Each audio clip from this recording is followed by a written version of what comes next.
Hi everyone, this is Elena Kraus and welcome to another Hero Arts card video. In this video, I'm combining few products to make this fun butterfly card.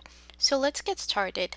I'll be using the Art Deco Arches stencil that you can see here, along with the color layering Monarch butterfly and the message strips stamp and cut XL stamp set. So I have already pre-cut piece of A2 Deluxe smooth white cardstock, and I'm securing it on the back of the stencil. I am centering it so I have that pattern nice and centered onto the panel. So once I've secured that one, I'll be using the Peony ink pad to add some color. Peony ink pad is one of the 6 new colors that were introduced last week, along with spicy mustard, mist, amethyst, antique ivory, and espresso. So let's do our stenciling now. So I'm using one of the large ink blending brushes and I'm applying lightly color all over the stencil.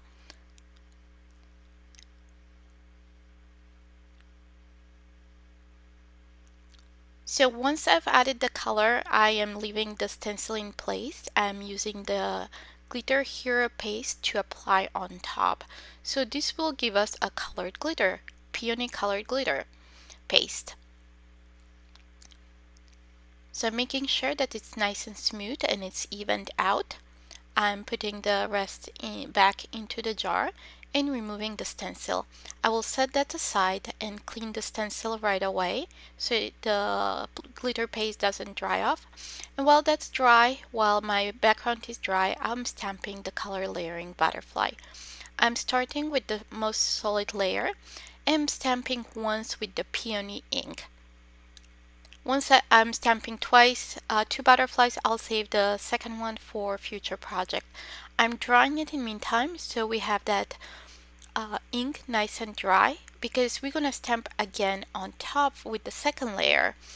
And I'll be using again the same peony ink, but this time to get darker color, I will stamp twice.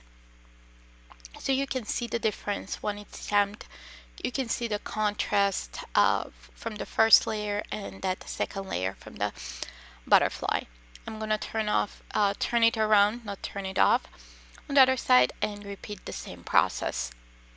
Okay, now we have the 2 layers stamped. I am again using my heat tool at the lower setting to dry the ink.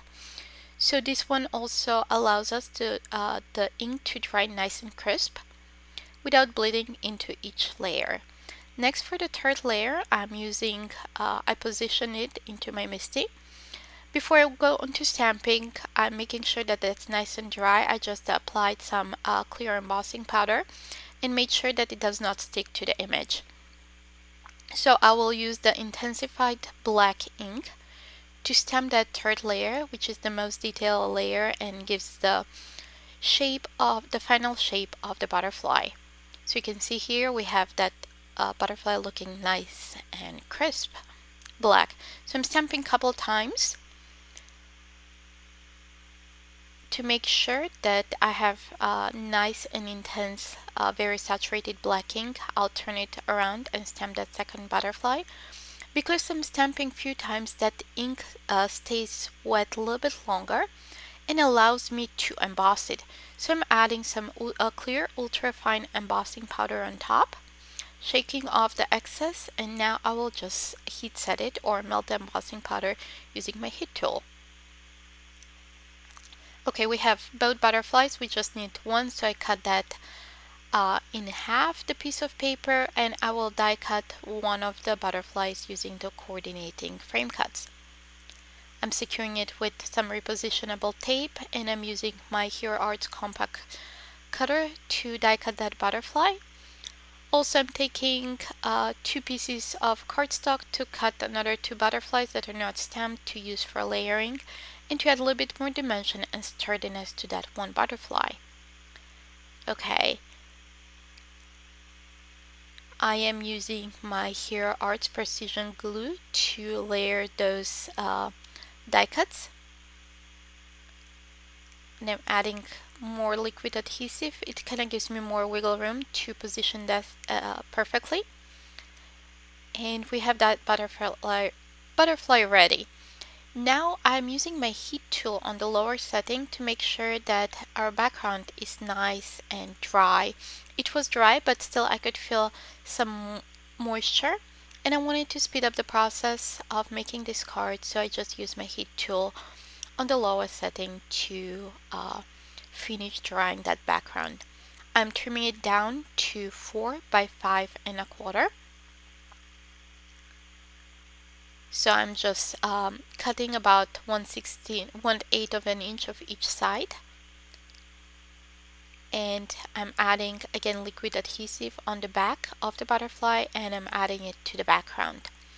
So next I will be using the message strip Stamps and Cut XL, and I've already for different project I've stamped a bunch of the sentiments on peach black cardstock and embossed in white. So I'm just using the dies to die cut 2 of those sentiments that say thank you and so much. So I'm using the same die. I'm just trimming around that sentiment strip and running it through my compact cutter. So I have the thank you, and I will die cut now the so much. Again, cutting around so I can save the rest of the sentiments. I can put back in my storage pouch with the stamp set and save them for a different project. Next, instead of foam tape, I'm adding strips, like I'm stacking strips of cardstock that I had pre-cut. They're about 1/4 inch wide, and I'm just stacking 2 on each of the sentiment strips to add sturdiness and dimension the same way we did for the butterfly.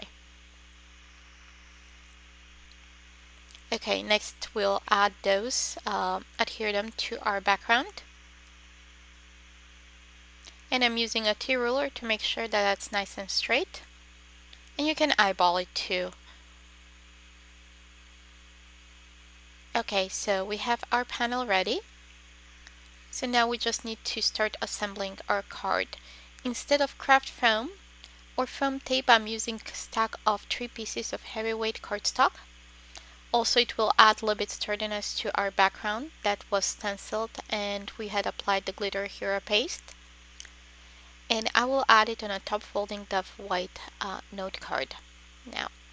But in any case, you can use foam tape or you can use craft foam, whatever you have in your stash. And to finish off the card, I'm just adding a few drops of the hero pearls in pewter. Thank you so much for stopping by and watching this video. Please give us a thumbs up and subscribe to our YouTube channel. Also click the bell button on the top so you're notified for every video we post so you don't miss anything. Also visit our blog for more ideas and more inspiration. Thanks for watching. Bye!